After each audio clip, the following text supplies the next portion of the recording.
दोस्तों, कैक्टस या नागफनी जिसको हम कहते हैं, आमतौर पर आपने देखा होगा ये पौधा उग जाता है, कांटेदार पौधा इसको माना जाता है और ये हर जगह बाड़ के रूप में इस्तेमाल होता है।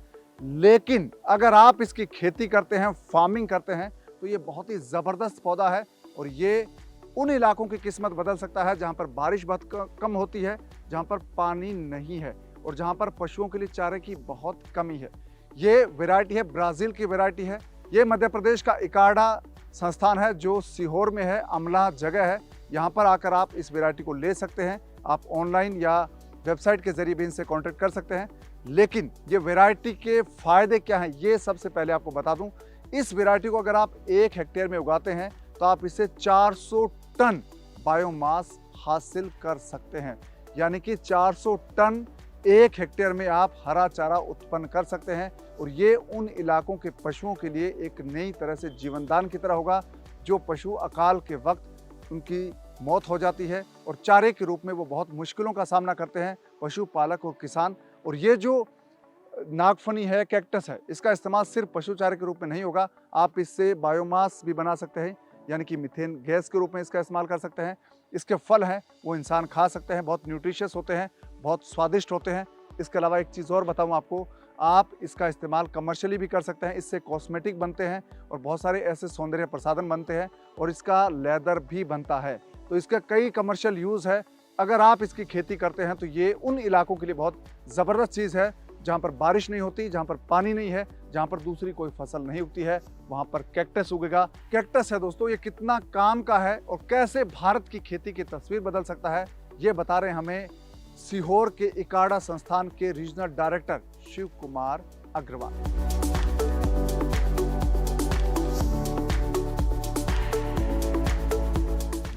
मेरा नाम शिव कुमार अग्रवाल है। मैं यहाँ का रीजनल कोऑर्डिनेटर हूँ। आपको पता होना चाहिए फूड लेग्यूम रिसर्च प्लेटफॉर्म है जो एक इंटरनेशनल संस्थान है जिसका नाम इकार्डा, शॉर्ट में उसको इकार्डा बोलते हैं जी। और ये stand for international center for agriculture research in the dry area जी। हमारा हेड क्वार्टर इस समय लेबनान में है, लेकिन हम कई जगह पे काम करते हैं। हमारा कई कंट्री ऑफिसेज हैं, कई हमारे रीजनल ऑफिसेज हैं और कई जगह हमारे रिसर्च प्लेटफॉर्म हैं। तो हमारे एक प्लेटफॉर्म जो है रिसर्च का, जो हमारा सीरियल बेस्ड सिस्टम पे काम करता है रेनफेड एरिया के लिए, वो मोरक्को में है जी। एक हमारा क्रॉप लाइव स्टॉक सिस्टम है वो इथियोपिया में है जी। और एक है फूड लेग्यूम बेस्ड जो आप देख रहे हैं, आप जहाँ पे आप खड़े हुए हैं मध्य प्रदेश में जी। और हम इसमें मध्य प्रदेश सरकार के और भारत सरकार के बड़े आभारी हैं कि उन्होंने हमें यहाँ 70 हेक्टेयर का एक फार्म दिया हुआ है। और इसमें हम चाहते हैं कि ऐसी टेक्निक जो क्रॉप प्रोडक्टिविटी जी, वाटर प्रोडक्टिविटी जी, इसको बढ़ाए जी। तो हम उसके लिए हमारी अच्छी वैरायटीज़ भी हो सकती हैं, उसके लिए हमारी अच्छी प्रोडक्शन टेक्नोलॉजी हो सकती है। इन दोनों को मिलाने से ही हम एक अच्छी तरह से सिस्टम प्रोडक्टिव बढ़ा सकते हैं जी। तो हमारा जो अभी पूरा एम्फेसिस है इस बात पे है कि हम अपनी जो किसान लोग हैं, जो हमारे माननीय प्रधानमंत्री जी का नारा है ना कि डबलिंग द फार्मर्स इनकम जी जी जी, उसमें हम लोग कैसे कंट्रीब्यूट कर सकें और उसमें हम लोग काम कर रहे हैं। तो जब हम इस पे काम कर रहे हैं तो हम कई क्रॉप में काम कर रहे हैं जी। तो हम उन क्रॉप को 2 भागों में बांट सकते हैं। जैसे सीरियल क्रॉप, जैसे हमारी व्हीट हो गई जिसको हम गेहूँ बोलते हैं। गेहूँ में हमारा 2 तरह गेहूँ है, एक है कटिया गेहूँ कहते हैं, एक डुरम, उसको नाम इंग्लिश में डुरम व्हीट कहते हैं, कटिया गेहूँ है। और दूसरा आपका नॉर्मल जो हम लोग खाते हैं ब्रेड व्हीट जिसे बोलते हैं, उस पर काम कर रहे हैं। दूसरा है एक बार्ले जिसको हम जौ बोलते हैं हिंदी में जी। तो जौ आपको पता हो, ये वेरी क्लाइमेट स्मार्ट क्रॉप है। जब जहाँ कहीं पानी ना हो, जहाँ है ना सैलिनिटी हो गई हो, जिस क्रॉप में आप दूसरी क्रॉप नहीं ले पाते हैं, वहाँ पे अपनी जौ लगा दीजिए, किसान को मिल जाएगा।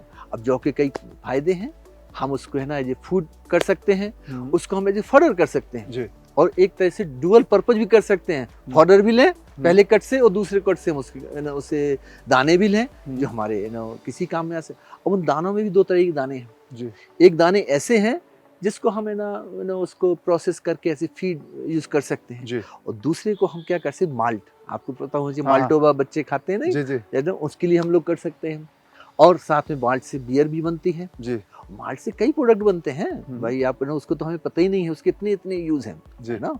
और इसलिए हम जब बार्ले की बात करते हैं, जौ की बात करते हैं, इसलिए करते हैं कि उसका ग्लाइसेमिक इंडेक्स कम होता है जी।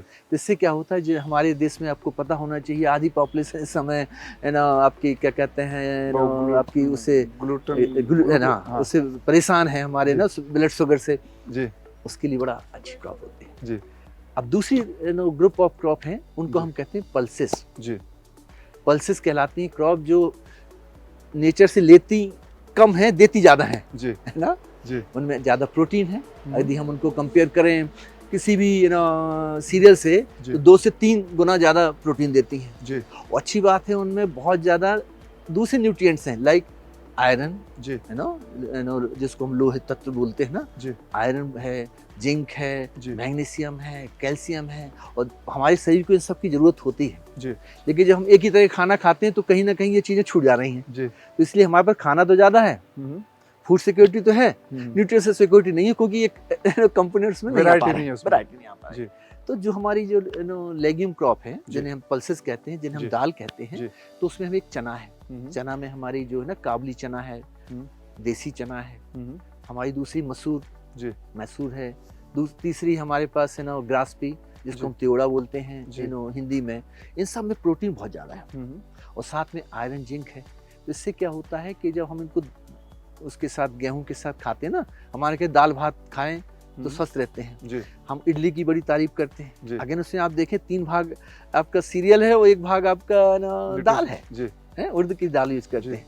इस तरह से बैलेंस डाइट के लिए और बैलेंस क्रॉपिंग के लिए इन दोनों क्रॉप का मिक्स जरूर है जी। तो हम चाहते हैं ना कि हमारे सरकार का नारा है कि we have to go for diversification, हम एक तरह की क्रॉप ना करें, राइस व्हीट सिस्टम लगाते हैं, हम चाहते हैं उनमें कैसे ऐसी विविधता लाएं जिससे हमारी जितना भी हमारे जो खाने की प्लेट है वो भी विविधतापूर्ण हो जाए, है ना। क्योंकि कई लोग ऐसा होता है कि हमारे पास पैसा है हम खाना खरीद सकते हैं लेकिन कई ऐसे लोग हैं जो आयरन की दवाइयाँ या जो गोलियां नहीं खरीद सकते हैं, लेकिन अगर इसी में खाने में ज़्यादा बढ़ा दिया जाए तो उनको मिल जाएगा।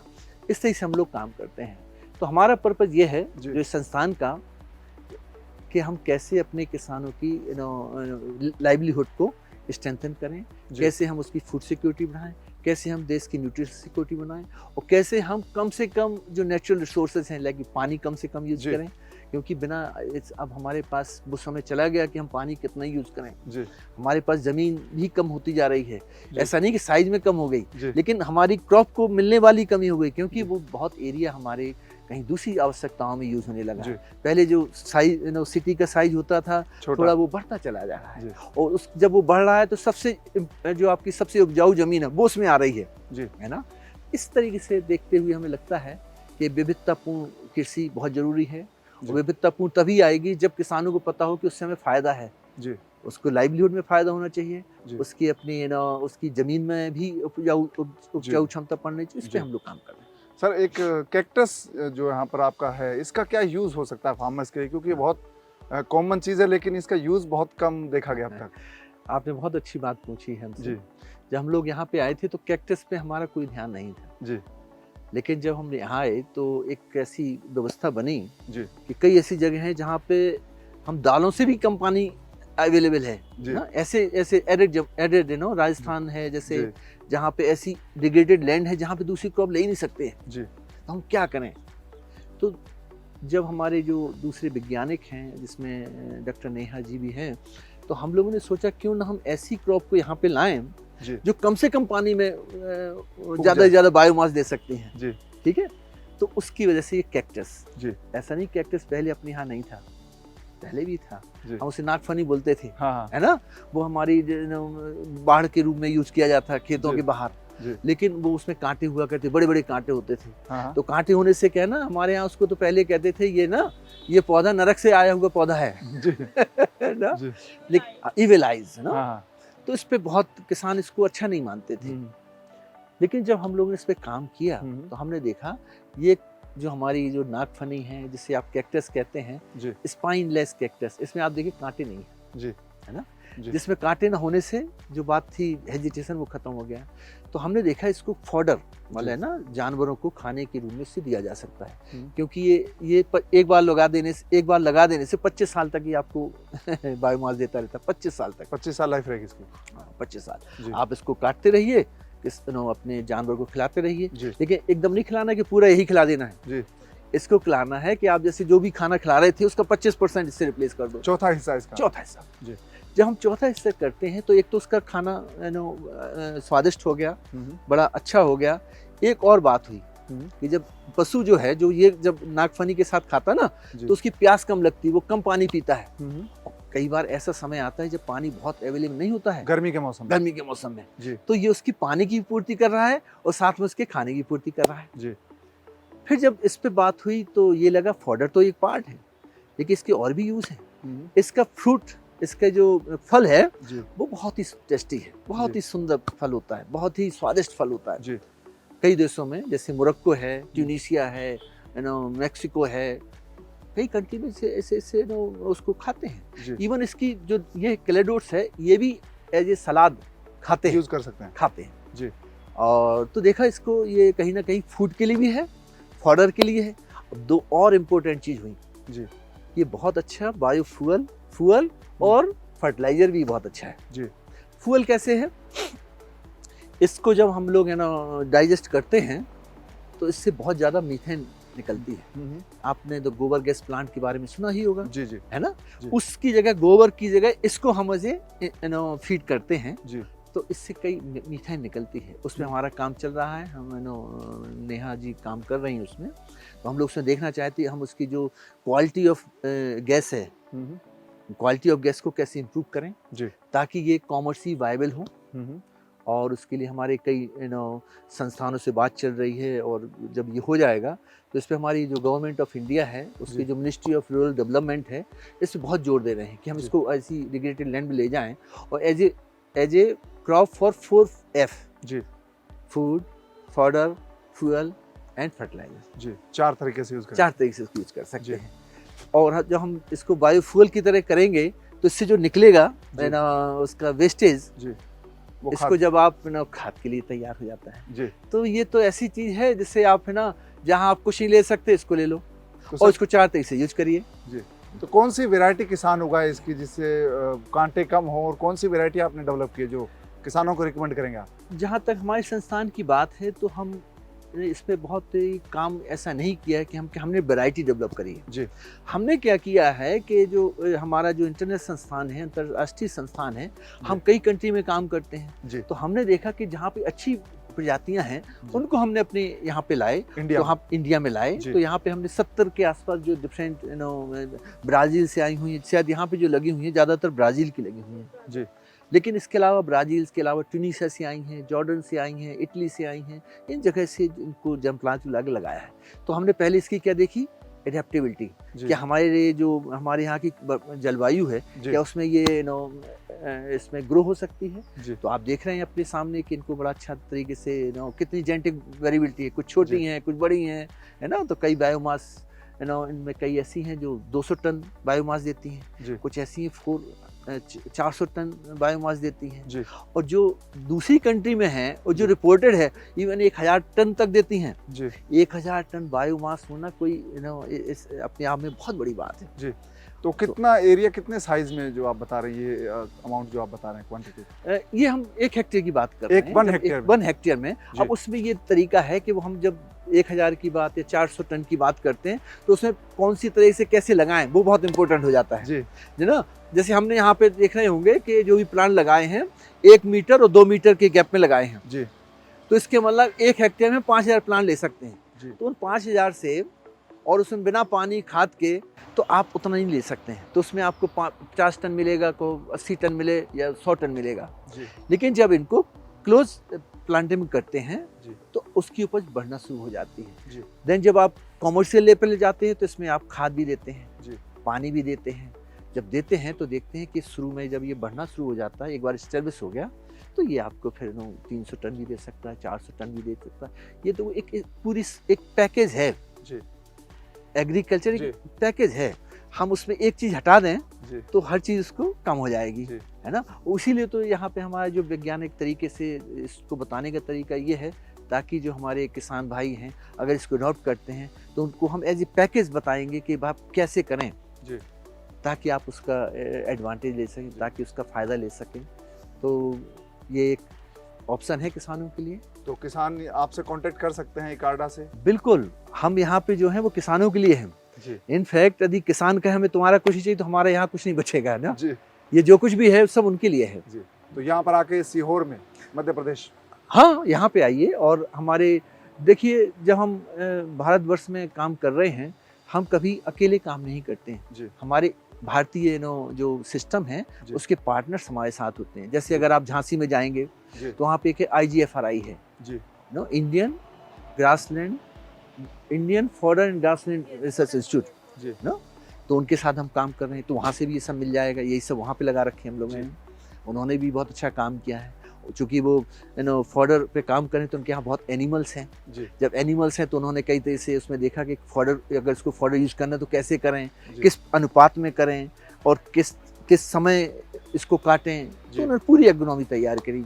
जी जोधपुर में है जैसे आपका काजरी है, जी जी central arid zone research institute, जी वहाँ उनके साथ हमारी पार्टनरशिप। तो वहाँ पे नहीं साथ में वो शायद कई और जगह भी ले गए हैं, जोधपुर के अलावा पास से जी। बीकानेर वहाँ भी उन्होंने लगा रखा है। जी। इसी तरह से हमारा महाराष्ट्र में भी कोलैबोरेटर है वाइफ फाउंडेशन के साथ, जी। उन्होंने भी इसको बहुत फैलाया हुआ है। एक्चुअली ये जो क्रॉप है ये नेचर पॉजिटिव क्रॉप है। तो कहीं भी मतलब हो सकती है, जहाँ पर हाँ, कुछ नहीं उगता वहाँ उग जाएगी हाँ, सब्जी। Nature positive. जी आपके पास आज जो है इसको लगाओगे इसमें ऐड करेगा, जी ना कि ये लेगा। बायो लेदर इसके तो इतने हैं, यस, देखो इन्होंने बहुत अच्छी बात बताई मुझे। बायो लेदर, इसका जी। लेदर बहुत अच्छा बनता है। जी इसको आप आपकी मेडिसिन बहुत अच्छी बनती है। इसकी सौंदर्य क्या कहते हैं उसे, डिफरेंट काइंड कॉस्मेटिक्स को बहुत अच्छा होता है। जी इसके कई यूज़ हैं उसको और कई कंट्री में ऑलरेडी बहुत मार्केट हो रहा है। जी और आजकल आप सब जानते हैं कि हम लोग चाहते हैं कि हर चीज़ ऑर्गेनिक हो, है ना। जो हमारे चारों तरफ जो जलवायु है, जी। जो हमारा नेचर है उससे मैच करे, जी। है ना। उसके लिए इस क्रॉप को लाया गया है। ठीक है सर, तो बहुत अच्छी जानकारी दी आपने, थैंक यू सर। हम किसानों तक आपकी बात पहुंचाएंगे और उम्मीद करते हैं कि वो उनको अडॉप्ट करेंगे इसको। आपको मैं धन्यवाद देना चाहूँगा कि आपने इस संस्थान को नोटिस में लाए हैं। जी और हम आपको बताना चाहेंगे कि ये संस्थान किसानों के लिए है। जी किसानों के द्वारा वो कभी भी आ सकते हैं यहाँ पर, जी उनके लिए द्वार हमेशा खुले हुए हैं। और वो हमारे मेहमान हैं, आएँ, देखें, समझें, ले जाएं, उगाएं। जी। धन्यवाद। Thank you sir. एक बोल तो दोस्तों आपने देखा कितना काम का है ये कैक्टस, और डॉक्टर शिव कुमार अग्रवाल ने बताया कि इसका इस्तेमाल हम कई रूप में कर सकते हैं। 4 इसके इस्तेमाल हो सकते हैं, फूड के रूप में, फोडर के रूप में और फ्यूल के रूप में। और एक इसका जो चौथा इस्तेमाल है वो भी आप बहुत बेहतर ढंग से कर सकते हैं, वो है कि आप इसको कमर्शियली तौर पर, इसका वाइबल है ये, बहुत इसका अच्छा उत्पादन ले सकते हैं। तो 4 तरीकों से इसका इस्तेमाल कर सकते हैं। जो कैक्टस या जो नागफनी है जिसको हम यूजलेस मानते थे, लेकिन ये यूजलेस नहीं है। ये उन इलाकों की किस्मत बदल सकती है, उन इलाके के खेतों की किस्मत बदल सकती है जहाँ पर बारिश नहीं होती, जहाँ पर पानी की बहुत कमी है। तो दोस्तों ऐसी ही दिलचस्प जानकारियों के लिए आप सब्सक्राइब कर लीजिए इस चैनल को। और एक चीज़ और करनी है आपको, डाउनलोड कर लीजिए फ्रीडम ऐप, जिसमें आप खेती की नई नई टेक्निक सीखेंगे और बेहतर ढंग से खेती करके आप ज़्यादा पैसा कमाना सीख पाएंगे। तो दोस्तों फ्रीडम यात्रा का ये पड़ाव है मध्य प्रदेश का सीहोर जिला, और जगह है अमला इकार्डा संस्थान। तो ऐसी ही जानकारी आपको अगले वीडियो में फिर दूंगा मैं। तब तक आप अपना ख्याल रखिएगा। आपसे मुलाकात होगी नए वीडियो में। नमस्कार।